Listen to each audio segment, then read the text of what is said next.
Hello বন্ধুরা, তো চলে এসেছি তাজ কিচেনে। আর আজকে বানিয়ে দেখাবো চুষি পিঠা বা হাতে কাটা সিমাই পিঠা রেসিপি।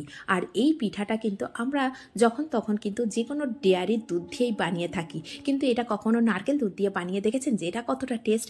যদি না বানিয়ে থাকেন অবশ্যই কিন্তু এটা স্কিপ না করে পুরোটা দেখতে থাকবেন, তাহলে বুঝতে পারবেন যে ডেয়ারির যে আমরা দুধগুলো দিয়ে বানাই তার থেকে কতটা সুস্বাদু হয় এই নারকেল দুধ দিয়ে বানালে এই পিঠাটা। আর যারা আপনারা নারকেল দুধ দিয়ে বানিয়ে খেয়েছেন তার টেস্ট কেমন কমেন্ট করতে কিন্তু একদমই ভুলবেন না। তাহলে স্কিপ না করে পুরোটা দেখার অনুরোধ রইল। আর যারা আমার চ্যানেলে নতুন বন্ধু তাদের কাছে অনুরোধ রইল, প্লিজ চ্যানেলটিকে সাবস্ক্রাইব করে পাশে থাকা বেল আইকনটি প্রেস করে দেবেন। তাহলে দেখুন কিভাবে আমি বানিয়েছি সেটা দেখানো যাক। তো প্রথমে আমি সিমাইটা বানানোর জন্য এখানে এটি ডো রেডি করব। তার জন্য এখানে আমি হাতের কাছে থাকা একটা বাটি সেট করে নিয়েছি। তো সেই বাটির এখানে 2 বাটি জল দিয়ে দিলাম। আর তার আগে আমি গ্যাসের ফ্লেমটা কিন্তু অন করে দিয়েছিলাম। আর এখানে দিয়ে দিলাম স্বাদ অনুযায়ী লবণ। তো জলটাকে মিডিয়াম ফ্লেমে রেখে ফুটতে দিয়েছি। আর এটা আমি 1 থেকে 1.5 মিনিট মতো একটু ভালো করে ফুটিয়ে নেব। আর এই ফোটানোর সময় কিন্তু জলটাও একটু কমে গেছে, দেখেই বুঝতে পারছেন। তো এখন জলটা খুব ভালোভাবে ফুটছে, কিন্তু সেই পর্যায়ে আমি এখানে সেই বাটি মেপেই 1 বাটি চালের গুঁড়ো বা চালের আটা নিয়েছি। নিয়ে এক হাতে আমি বাটিটা নিয়েছি, আর এক হাতে একটা স্প্যাচুলা নিয়ে খুব ভালো করে জলের মধ্যে আটাটা অল্প অল্প করে ঢেলে দিচ্ছি। আর এক হাত দিয়ে কিন্তু খুব ভালো করে জলের সঙ্গে আটাটাকে মিশিয়ে নিচ্ছি। আর এখানে নিয়ে নেব যে বাটি মেপে আমি চালের আটা নিয়েছিলাম সেই বাটিটি 3 ভাগের 1 ভাগ এখানে আমি ময়দা ব্যবহার করেছি। দিয়ে ময়দাটাকে খুব চালের আটার সাথে খুব ভালো করে একটু মিশিয়ে নেব। আর এই কাজটা কিন্তু আপনারা আগে থেকে করে রাখতে পারেন। আমি শুধু আপনাদের বোঝানোর সুবিধার্থে এখন আলাদা আলাদা করে আটা আর ময়দাটা মিশিয়েছি। তো এখানে আপনারা আগে থেকে কিন্তু চালের গুঁড়ো আর ময়দাটা মিশিয়ে রাখতে পারেন। তো দেখুন এইভাবে আটাটাকে কিন্তু খুব ভালো করে আমি মিশিয়ে নিচ্ছি জলের সঙ্গে। এখানে খুব ভালো করে খেয়াল রাখতে হবে যেন আটা কোনো জায়গায় শুকনো না থাকে, আটাটা যেন খুব ভালো করে সিদ্ধ হয়, এই দিকটা খুব খেয়াল করে দেখতে হবে। তো দেখুন এইভাবে নাড়াচাড়া করতে করতে কিন্তু জলটা একদমই শুকনো হয়ে গেছে। আর এই পর্যায়ে আমি ফ্লেমটাকে অফ করে দেব। অফ করে এটাকে আমি ঢাকা দিয়ে 10 মিনিটের জন্য রেখে দেব, যাতে করে এই এতটা গরমটা একটু কিছু হলেও কমে যাবে, তখন আমি হাত দিতে পারবো, ঠিক সেই পর্যায়ে নিয়ে নেব। তো এখানে আমি 10 মিনিট মতো রেখে দিয়েছিলাম, 10 মিনিট পরে নিয়ে নিলাম। এটা কিন্তু আগের থেকে অনেকটাই ঠান্ডা হয়ে গেছে। তো এখন একটি বড় প্লেট নিয়ে নিয়েছি, এর মধ্যে যে আটা দলাটা রেখেছিলাম সেটাকে নিয়ে নিলাম। তো এখন দেখুন আমি স্মুথলি হাত দিতে পারছি, একদম খুব সহজে কিন্তু হাত দেওয়া যাচ্ছে, এটা কিন্তু খুব গরম লাগছে না। সেই জন্য এখন কিন্তু খুব ভালোভাবে মাখিয়ে নেওয়া যাবে। তো এখন আটাটাকে আমি খুব ভালোভাবে মিশিয়ে নেব। এইভাবে একটু সময় ধরে মেখে নিতে হবে, ধৈর্য ধরে। আর এই আটা মাখা যত ভালো হবে ততই কিন্তু যে কোনো পিঠা খুব ভালো হবে। তো মাখতে মাখতে আটাটা কিন্তু শক্ত লাগছে। তো এখানে আমি সাইডে একটা বোল রেখেছি, তার মধ্যে কিছুটা পরিমাণে জল রেখেছি। আর এই হাত ভিজিয়ে ভিজিয়ে এই আটাটাকে যদি ভালো করে মাখা যায় তাহলে আটাটা কিন্তু অনেকটাই সফট হবে আর খুব সুন্দর পিঠাগুলো রেডি হয়ে যাবে। তো দেখুন আগের থেকে কতটা আটাটা সফট হয়ে গেছে সেটা দেখিয়ে দিচ্ছি। তো আপনাদের হাতে যদি সময় থাকে সেক্ষেত্রে কিন্তু 10 মিনিট এটাকে ঢাকা দিয়ে রেস্টে রেখে দিতে পারেন, তাহলে কিন্তু আরও সুন্দর এটা রেস্ট পেয়ে আরও ভালোভাবে সেট হয়ে যাবে। তো এখন এটা রেডি হয়ে গেছে, এখন ঢাকনা দিয়ে আমি 10 মিনিট রেস্টে রেখে দেবো, যেহেতু আমার হাতে সময় আছে। তো 10 মিনিট পরে ঢাকাটা আমি খুলে নিচ্ছি। নিয়ে দেখুন আগের থেকে এটা কিন্তু অনেকটাই সেট হয়ে গেছে, সেটা কিন্তু দেখেই বুঝতে পারছেন। তো এখান থেকে ছোট্ট একটি লেচি কেটে নিচ্ছি। দেখুন খুব বেশি পরিমাণে নিইনি, এখানে আমি অল্প পরিমাণে নিয়েছি। নিয়ে এখানে আমি যে পিড়ের মধ্যে আমরা রুটি বেরি সেই পিড়ে নিয়েছি, আর সামান্য লেচিটাকে নিয়েছি। আর এর মধ্যে কিছুটা আমি আটা ছড়িয়ে দিয়েছি, এটা অবশ্য চালের আটা আমি ছড়িয়েছি। তো এইভাবে একটা হাত দিয়ে প্রেস করে করে একটা সরু লম্বা যেমন দড়ি হয় সেইভাবে নিয়েছি। নিয়ে তার থেকে ছোট ছোট আবার একটা করে লেচি কেটে নিচ্ছি, একদম ছোট ছোট।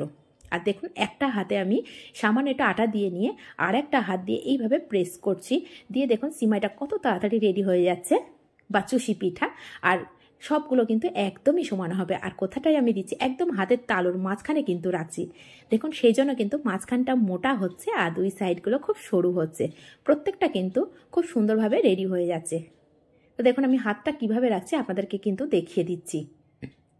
যেমন প্লাস হয় ঠিক হাতে একদম প্লাস করে নিচ্ছি দুটো হাত দিয়ে দিয়ে খুব সহজে কিন্তু বানিয়ে নিচ্ছি। আরও একরকমভাবে বানিয়ে দেখাচ্ছি, যেটা ট্র্যাডিশনাল, এটাভাবে কিন্তু সবাই বানাতে পারে। তো দেখুন ঠিক একইভাবে ছোট্ট একটা টুকরো লেচি নিচ্ছি, নিয়ে এইভাবে হাতের তালুর পাশ দিয়ে এইভাবে একটু প্রেস করছি 2 বার, তাতেই কিন্তু একদম রেডি হয়ে যাচ্ছে।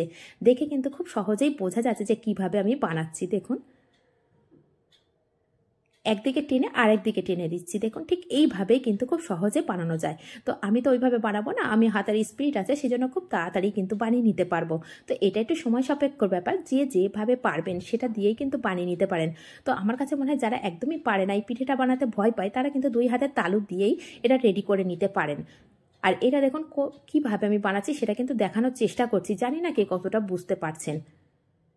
একদম বুড়ো আঙুলের নিচেই যেটা একটু উঁচু মতো অংশ থাকে হাতের তালুর পাশে, সেটা দিয়েই একটু প্রেস করলেই কিন্তু রেডি হয়ে যাচ্ছে চুষি পিঠাগুলো।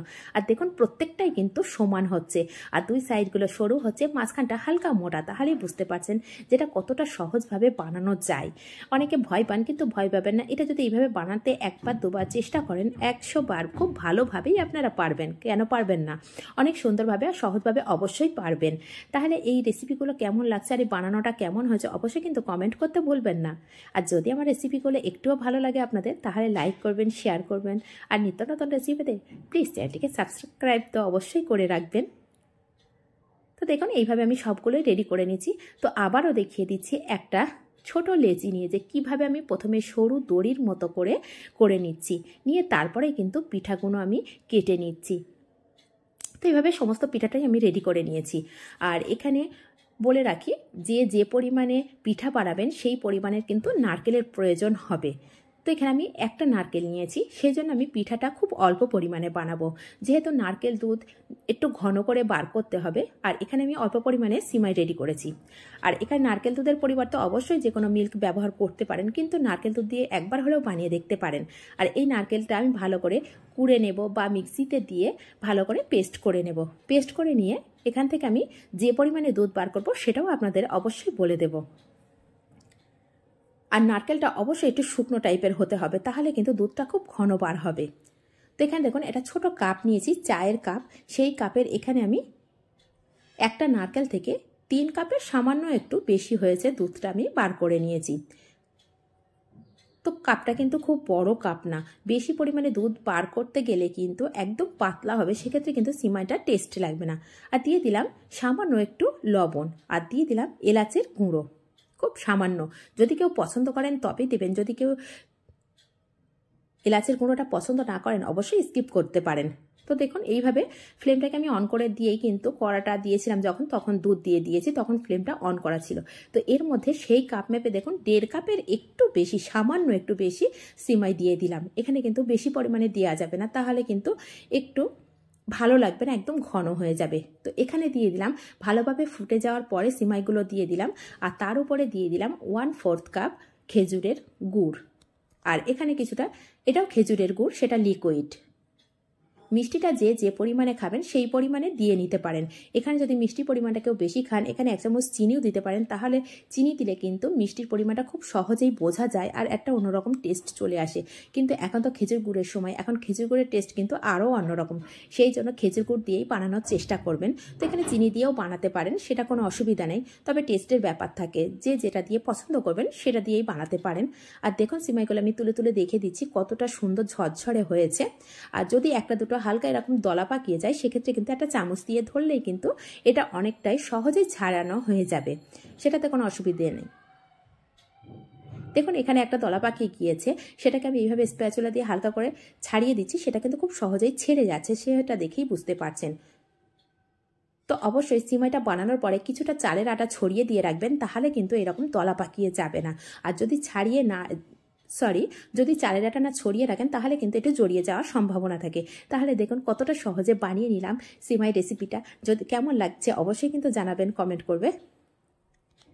খুব কাছে থেকে নিয়ে দেখানোর চেষ্টা করছি যে এটা কতটা টেস্টি একটা রেসিপি, কতটা সহজে বানানো গেল। তাহলে আজ এই পর্যন্ত, আবার আসবো অন্য কোনো রেসিপি নিয়ে। ধন্যবাদ।